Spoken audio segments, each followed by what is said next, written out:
It's hard to see the faces in the room. I'm once again so grateful to tGELF and Shiv, Ms. Gowri, Dinu, all the staff, all the 11 young leaders for giving me this amazing opportunity to be able to share ideas and stories that can inspire our lives and fill it with deep meaning. So I had many conversations with a lot of the young people, and they came over to me to tell me how important the ideas of values were, that the purpose, when we talk about success, a lot of times it's all about how much money you have, how many employees you have, how big your business will grow. But if you think about the internal value system, that's the most important part. Sometimes it's overlooked. And we don't know how to respond when real life challenges face us. And I tell people I'm on a journey, a life journey, where I go around the world and I collect stories and nuggets of wisdom that I could learn from people of all backgrounds, and know that if I internalize those ideas, we're all ultimately on the same journey, on the same path. We may wear different hats, dress differently, speak different languages, but our life path of purpose is very similar if we follow the same direction. One of the questions I get is, how do you overcome challenges? If everything is going wrong, how do I pick myself up and continue to be positive and focused to do great things? So there's an interesting parable, a story that I heard that I think we can all somewhat relate to and learn from. There was once a king who loved to go hunting. He would go out to hunt on a regular basis, and he always would take with him a devoted servant who would prepare for him everything he needed in order to have a successful hunt. One time, they were deep inside the forest. This man was in a rush. He started to prepare the rifle, and as he's handing it to the king, he accidentally pulls the trigger, and it shoots off, and it blows the pinky of the king off his hand. The king is outraged. He's bleeding. He suddenly has to be bandaged up. And he's so angry that now he's deformed and he's missing a finger. He says, even though this man has been very loyal to me, I need to throw him into jail. I cannot have him be part of my life anymore. And he said, the man cries. He said, it was a mistake. He said, yes, but look what you did to the king.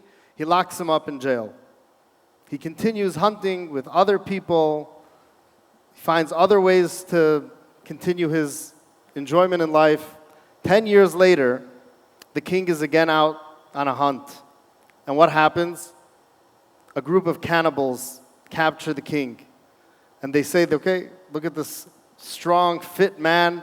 Now we have a great meal ahead of us. The king begs for his life. And they say, well, only the chief of our group can decide if you're good or not, if we can eat you or not. And they bring this man, the king, in front of the chief. He looks him up and down, and the chief says, get him away. He has a missing finger. He's not perfect. We can't have him. And he throws him back into the woods, and he runs back to his palace. When he gets back home, he realizes, my life was saved only because I was missing a finger. Who saved me? My loyal servant that I locked up in jail. I feel terrible. I locked him up in jail. So he runs to the jail, the king himself, and he says, I'm so sorry for throwing you in jail. He tells him the story, and he says, look, because you shot me 10 years ago, my life was saved. So now you can go free, and I'm so sorry for what I did to you. And this servant looks at the king and says, Your Majesty, thank you so much for locking me up. It was the best thing you ever did to me. And he goes, what are you talking about? Have you gone mad? He goes, no, Your Majesty, look. I have 10 fingers. If I would have been with you, I would have never come out alive. They would have taken me. The fact that I was not with you is the reason why I'm alive. So many times in life, the worst things happen to us, and all we can see is how terrible it is.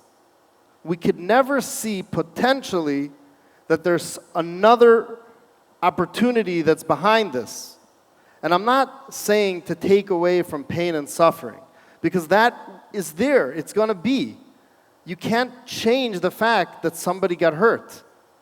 But how do we overlook and say, let's see what opportunity we have in front of us that we could change this? So one of the ideas that we should reflect on and internalize in our life is the idea that every single person we meet and every place we go and we interacted with somebody, don't let it just go by you as a stranger, a moment of, I don't know why I met that person. Think that it was an opportunity for you to do something great or something good. An outcome will be, you can't imagine what kind of good can come out of it. So this initiative that we started in New York called One-to-One, it's based on a principal foundational teaching of Rabbi Schneerson that I spoke to you about the other day. He had this teaching that when two people would meet, it would never only be about how can I help you and how can you help me and what business are we doing and what question and answer can I give you. There has to be a way that a third person that's not in this room is going to benefit as a result of our meeting. And you have no idea when that result could happen. It could happen immediately. He would give people a charity, a dollar that they should give to a charity of their choice. That means that once they leave the meeting, somebody else will benefit. But the idea that no matter who we meet, whenever we meet them, don't ever forget how you met them, and you'll never know when, at the right time, that person, that connection, could be the one that you can help and make great change in the world with. I remember when I lived in Russia, I met a group of heart surgeons. They came to visit our center, and I met one of them who was a very prominent heart surgeon, and it was in the back of my mind. I had his business card. We had a 2-minute conversation.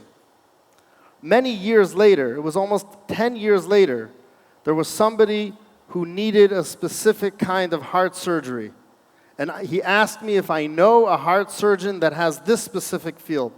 And somewhere in the back of my mind, I remembered this doctor, and I called him.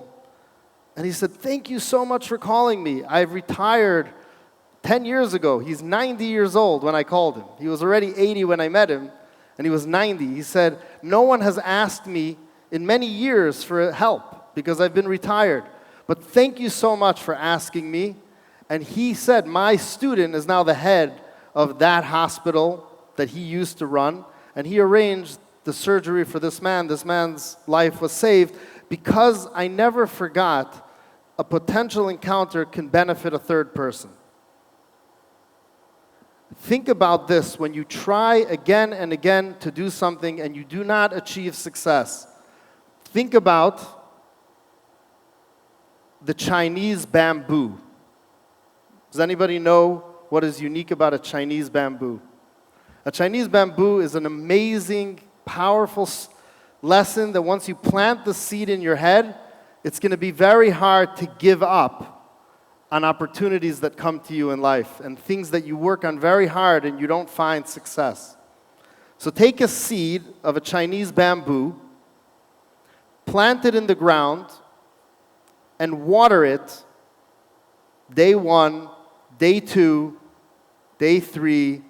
You will see nothing. Even after 30 days, 60 days, 12 months go by, you're going to make sure that the earth is healthy, is nurtured, is watered.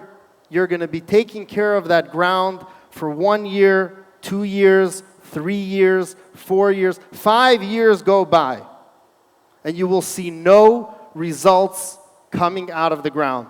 Absolutely zero. It's an amazing thing. You'll give up 1,000 times. I see no reason why I should be watering this plant every single day. But then after 5 years, within 90 days, it only takes 3 months for the bamboo to start shooting out of the ground, and it can go up 60 feet in the air. You can actually see it every day, witnessing the growth of a Chinese bamboo. And I think it's a life lesson that when you're looking, again, we're trying to achieve results. And when you're a public servant, especially when people don't want your help all the time, and you might have the best idea, and you try again and again, and you think you're failing, don't give up. Because under the ground, there's already all the roots of that tree. A bamboo is just one stick. It's below the ground that there's this entire, the roots of all that entire huge tree is growing and is very, very strong. And that mindset can help you overcome the challenge of feeling like a failure. But there's another lesson that I learned from this, that sometimes if you put so much effort into 5 years of a project and you never see success, sometimes you also have to say, okay, time to move on to the next project. Some things, you never know when it will come back, but you have to know that don't give up right away, put in your effort again and again, but later things will come back. I'm from the United States, I speak English, I belong to a specific community, I come here, there are many different traditions, many different faiths, and yet we find common ground. We're able to connect, we're able to share stories, share values. And I was having a conversation outside with some of the fellows and a principal of one of the great schools that's here, and we were talking about what are the most important conversations to have.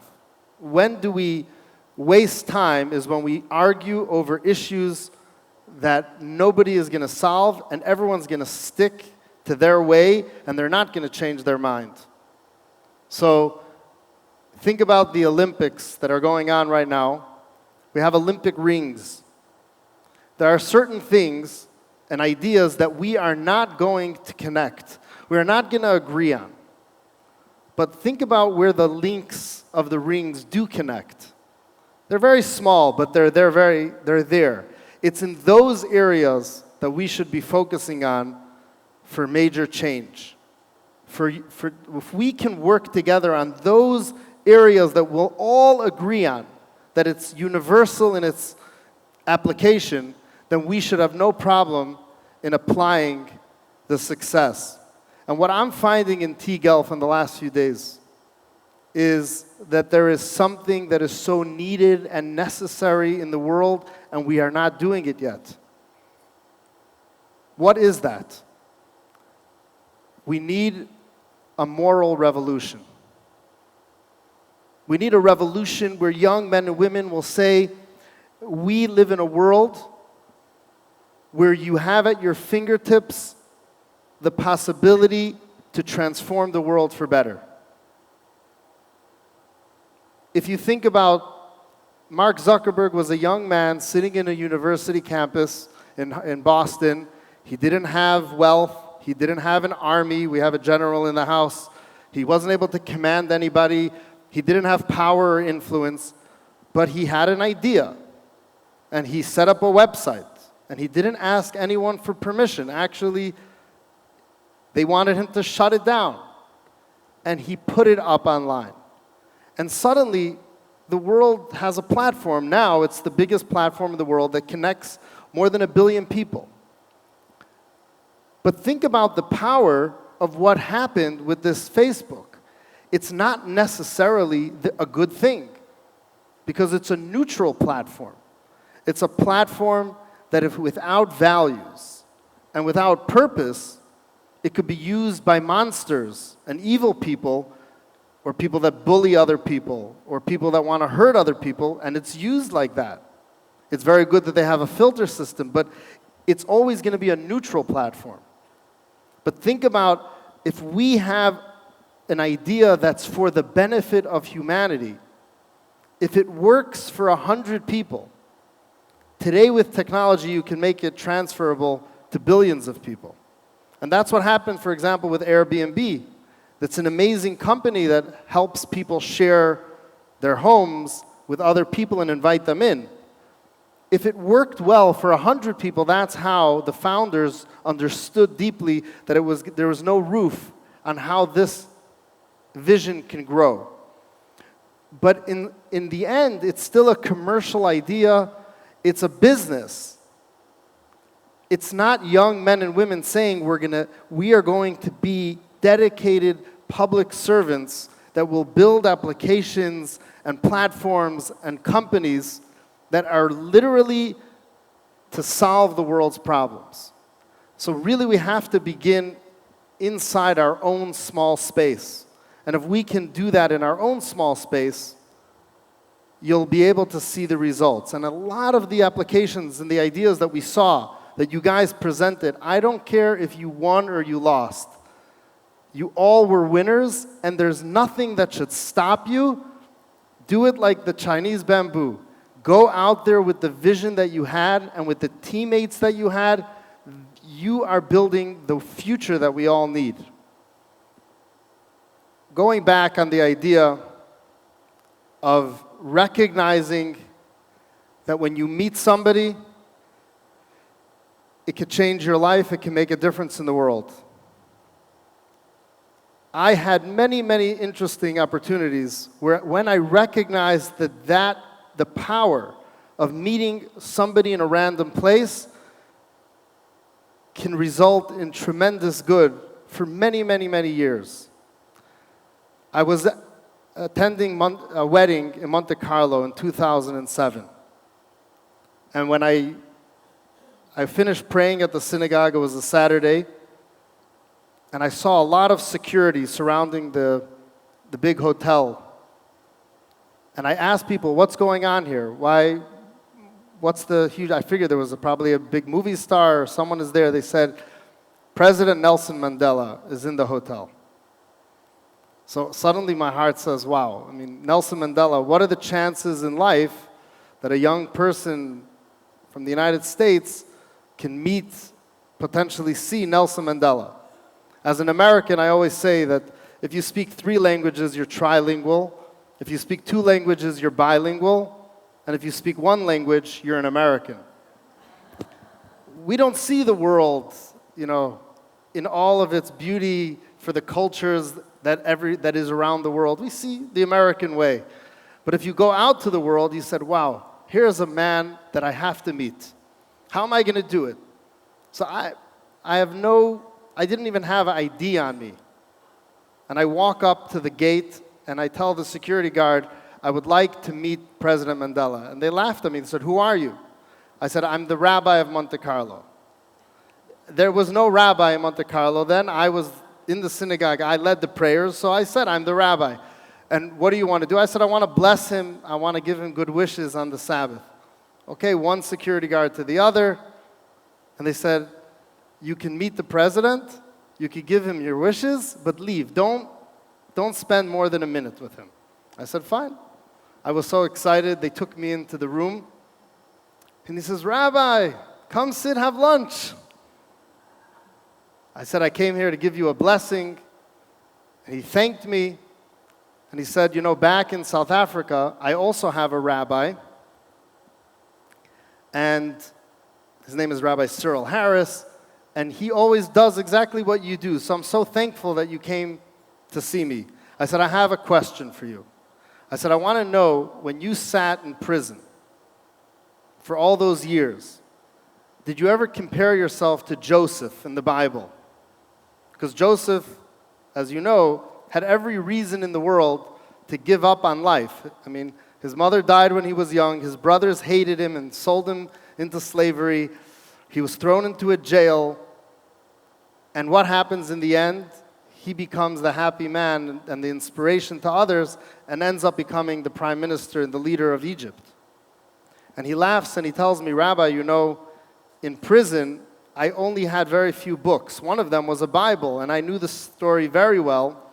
And not only did I see myself in him, You know, he only was in jail for like 11 years. I was in jail for many, many more years than him. But there's no question that that image of hope for my people and becoming a leader never made me worry about living in the most limited conditions in jail. And then I said to him, tell me about your shirts. He had a beautiful silk shirt. He had something called Madiba shirts. And I said, why do you wear that? Maybe it's similar to Joseph's coat of many colors. And he said to me, laughed, he said, no, I wear these shirts to always, that everyone who sees me should know that I represent the African people and their culture and their traditions. And I found that to be a very powerful idea, that he could have worn, he did wear suits. And he told me the story, how it happened. I don't want to go into the long story, but it began actually at a synagogue on the day after he won the election. And he told me about this woman who was the designer of the shirts that helped give him and design for him all these many shirts. When I left, he said to me, I just want you to know that you wear the royal garbs of a traditional people, because I was in my Sabbath talit, I was in a prayer shawl. He said, you should always remember that you represent people that recognize that we're all created equal in the image of God, and therefore whatever you do, wherever you go, you should stand for equality, for humanity, and end suffering wherever you can. And after he passed away, this story was written, and I got a phone call from his designer. And just because of that one encounter, I started to have a conversation with Desiree Bwirski, who eventually I brought to New York, had a major session at the UN to talk about the values that Mandela represented, and she started an entire campaign where her shirts were sent to children to give them an education based on what they were wearing. So imagine if you're wearing a shirt of gratitude, a shirt that represented forgiveness. And it all started from a random encounter in the middle of a Saturday in Monte Carlo. When I heard the story how the Travers, I see Austin is here, think about, I was telling Shiv, something terrible happened to him. He broke his leg on stage, and he didn't know what to do. He started screaming. They called out, is there a doctor in the house? I don't know if you know the story. And Shiv was giving a speech. He broke his leg, and a mother, this doctor, Dr. Traver, who's the mother of Madeline and Austin, helped Shiv recover. And Shiv didn't just take it as okay, somebody help me, I'll pay you for the expenses, thank you for your time. He found it that somebody has come into his life, there's a purpose, there's a reason, and great things will happen because of it. And it's amazing because he lived up to that value where he invited them here and they became leaders. And think about if the project of be a teacher or whatever causes that they worked on will be implemented because he broke his leg. So it's again that same twist on how we can all internalize that idea that no matter what happens to us, if it's good and we're able to find a way to help a third person. So when one person meets a third person, connect to them, capture the moment, and you'll be able to turn it into amazing energy. Yesterday there was a young man standing on stage with papers and notes, and he said, who is he? Is he here now?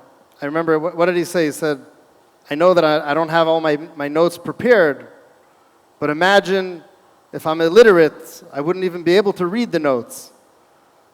So I know that I have a big part of what I wanted to say in my pocket, in my notes. I could pull it out, but I think for right now, I want to summarize and go back on these core ideas that we spoke about. When one person meets another person, we should always find a way to help a third person. When we encounter somebody in life or sitting next to someone on an airplane or we meet somebody in a lobby, we're in a hospital and someone asks us for directions, never take that for granted. Something amazing could come out of those relationships. If something bad happens to us, even though it's painful and it could be a setback, find the silver lining. Why did it happen? We could find something in the end positive can come out of it. We can feel like we have setbacks for many years. Think of the Chinese bamboo.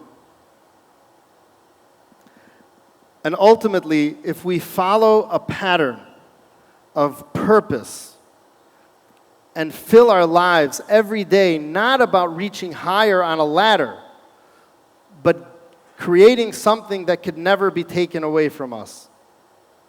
When you think about charity and helping another in need, when you give someone and you teach someone, that student becomes forever grateful to you. There's no way, it's not like, oh, the business went south and they lost their money. When you raise a child or you educate someone or you share someone with a great, meaningful value, a lesson in life, that is something that endures forever. So I want to leave you by saying, if there's an encounter that I had, and I met a number of you and I made some small pledges, like some of you said that you're going to come to the US to study, I said I'll write a letter of recommendation. Whatever way, if there's something that I can do in a small way, don't hesitate to ask me, and I will do my best to deliver. And I think this continuation, this power of giving and helping, you never know where it will reach. Because it's only going to happen if we wake up every single day and say, it's on my shoulders. God gave me certain abilities, and I have a responsibility to make this world a perfect place. Have a wonderful day.